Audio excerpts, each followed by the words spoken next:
La nuit était tombée sur la savane. Le ciel africain brillait d'un millier d'étoiles. Les insectes chantaient doucement dans l'herbe haute, et une brise chaude faisait frémir les feuilles des acacias. Kankou marchait en silence. À ses côtés avançait Zuri, toujours plein d'énergie, tandis que Tomba, la petite tortue bleue, suivait lentement derrière.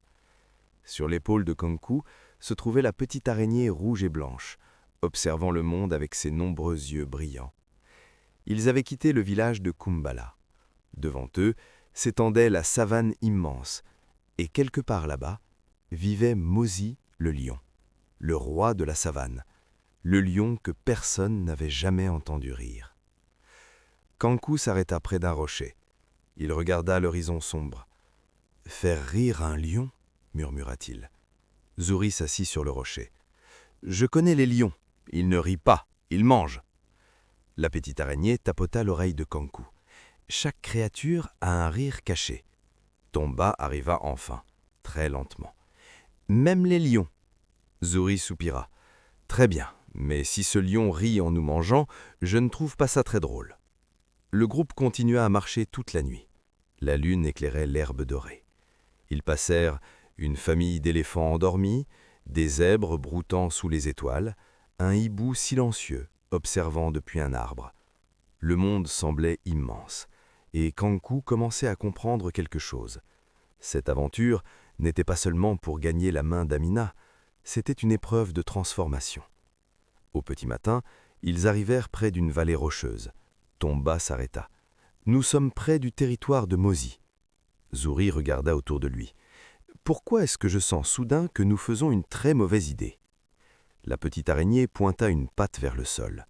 De gigantesques empreintes. Des empreintes de lion. Fraîches. Kankou avala sa salive. Son cœur battait très fort, mais il continua d'avancer. Un rugissement secoua soudain la vallée. La terre vibra. Les oiseaux s'envolèrent. Zuri sauta derrière un rocher. « Voilà, voilà pourquoi les lions ne rient pas !» Dans l'ombre d'un grand acacia apparut Mosi, un immense lion à la crinière dorée. Ses yeux brillaient comme deux flammes. Il s'approcha lentement, très lentement. Puis il parla. « Qui ose entrer dans mon territoire ?» Le groupe resta figé.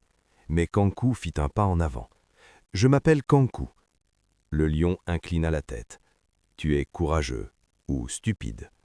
Le lion s'assit lourdement. « Pourquoi es-tu venu ?»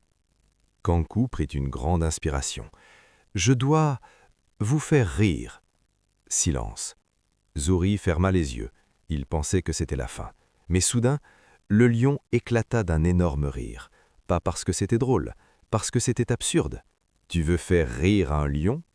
La petite araignée murmura. « C'est un bon début. » Pendant des heures, Kankou essaya. Il raconta des blagues. Zuri fit des grimaces ridicules. Même Tomba essaya de danser. Le lion regardait, silencieux, immobile. Rien ne marchait. Le soleil montait dans le ciel, et Kankou commençait à perdre espoir. Finalement, Mosi se leva. Il regarda Kankou. « Tu ne comprends pas. » Kankou soupira. « Quoi ?» Le lion répondit doucement. « Les lions ne rient pas, parce qu'ils portent trop de solitude. » Le vent souffla dans la savane. Pour la première fois, Kankou vit autre chose dans les yeux du lion, de la tristesse. Kankou s'assit devant lui, sans peur, sans blague, sans spectacle, juste comme un ami. « Alors, je ne vais pas essayer de te faire rire. » Le lion fronça les sourcils. « Pourquoi ?» Kankou sourit. « Je vais rester ici jusqu'à ce que tu en aies envie. » Zuri chuchota. « Il devient fou. » Les heures passèrent. Ils parlèrent, du village, de la savane, des étoiles. Et soudain, le lion commença à sourire, puis à rire, un rire profond, puissant, un vrai rire, le rire d'un roi qui n'avait pas ri depuis des années. La petite araignée captura ce rire. Elle tissa une petite sphère de soie magique autour du son, une bulle brillante, le rire du lion. « Voilà ta preuve, » dit-elle. Le lion regarda Kankou. « Tu es différent des autres humains. » Kankou inclina la tête. « Merci. » Le lion sourit. « Mais ton voyage ne commence qu'à maintenant. » Quand le groupe quitta la vallée, le soleil se couchait déjà. Kankou regarda la petite sphère lumineuse. La première épreuve était accomplie, mais il restait encore 2 défis. Attraper le vent du désert et trouver le plus grand trésor de la savane.